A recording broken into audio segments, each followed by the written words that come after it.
araw sa iyo kaibigan and welcome back dito sa aming channel, Trev Electrical!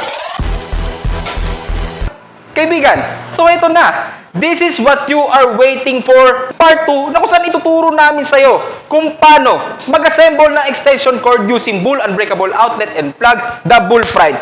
So kung ready ka na kaibigan, let's do this. Let's go! So balik kaibigan, mag-assemble tayo ng extension cord. So syempre kailangan natin ng outlet, tsaka plug, which is bull. At syempre, di mawawala yung flat cord. Yan. Nasa iyo kaibigan kung ano yung kursunada mo. Kung maikli, sakto lang, or mahaba. Pero ito gagamitin namin na flat cord. May haba to na 5 meters. Yan, mapapansin mo kaibigan, no? 5 meters, flat cord. At saka nga pala may isingit ko lang kaibigan ha. Meron ako sa yung i-recommend na size ng flat cord na kung saan sasakto sa ating unbreakable outlet and plug. Yun ay 1.25 mm squared or 16.2. Kumbaga, heto yung standard size na kaibigan na mamatch dito sa outlet and plug. At syempre, available din to sa aming physical store, the only one, Trev Electrical. So kaibigan, let's assemble!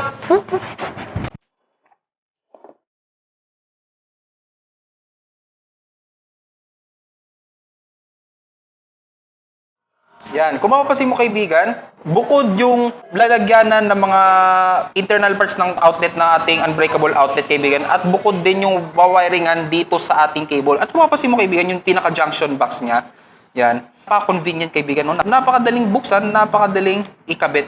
Yan, napaka-convenient ng ating junction box. At di lang yun, kung mapapansin nyo, yan, ito yung pinaka-internal parts kung saan mag-wiring tayo ng cable. Tingnan mo kaibigan, no? Yung pagsasaksakan ng common line, tsaka yung neutral line, at tsaka yung ground. Napaka-protective kaibigan. Yung kaha niya, high temperature and flame retardant kaibigan. Kumbaga hindi siya basta-basta kakapitan ng apoy. At tsaka tingnan mo kaibigan, long distance yung mga position ng mga terminals niya. Kaya malabo talaga magkaroon ng short circuit. Kaya talagang ensured yung safety niya. Yan. Mag-wire na ako. Bale, since na flat cord to, 16.2, 2 core siya kaibigan, ang sasalpakan natin ay yung common line at saka yung neutral line. So, bale din natin wawiringan itong ground. Ayan o kaibigan, o. Yan. O, mapapansin mo, neutral line at saka common line. Yan, yan yung sasalpakan natin.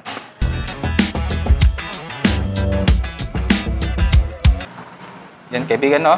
Gagamit na tayo ng flat cord.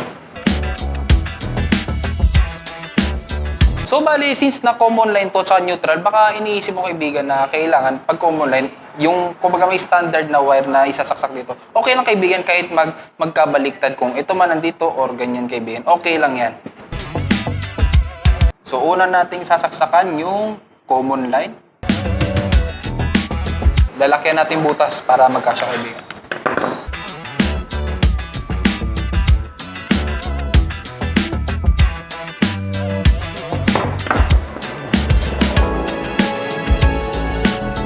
Para sa neutral.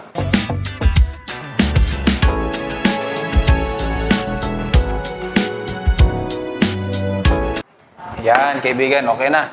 Konektado na siya. So, kaibigan, nasa iyo naman kaibigan kung gaano hanggang saan yung puputulan nyo na wire. Sabihin natin, hanggang dito lang kaibigan sa may fingertip. Yan.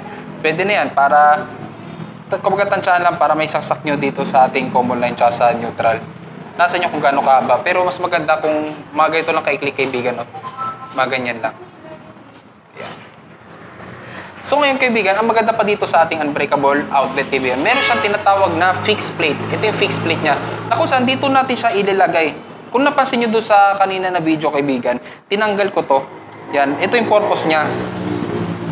Para yung alignment kaibigan ng wires.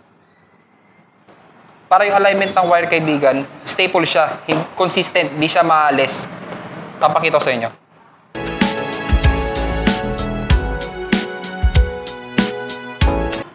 Yan yung purpose ng fixing plate kaibigan, no?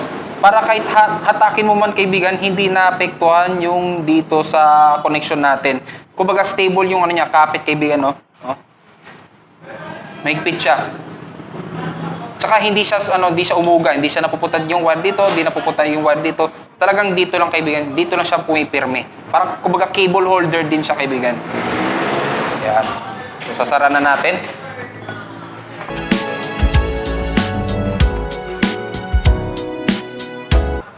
Yan. So, bali okay na siya. So, sa plug naman tayo, kaibigan.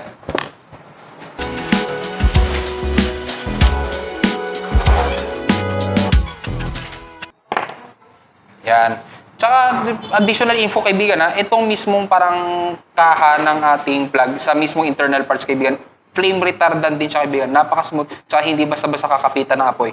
Tsaka, tinan mo, kaibigan, no? Yung pinaka-plug niya, gawa talaga sa premium brass bar, kaibigan. High conductive electricity for safety talaga, kaibigan.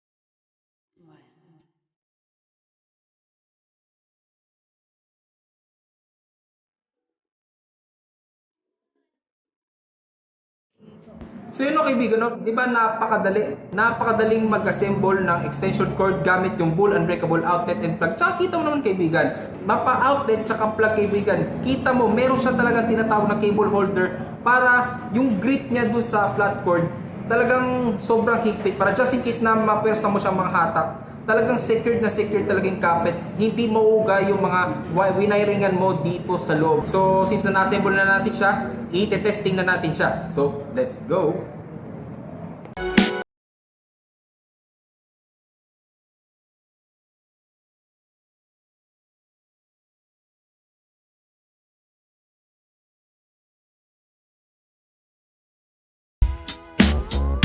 Di ba?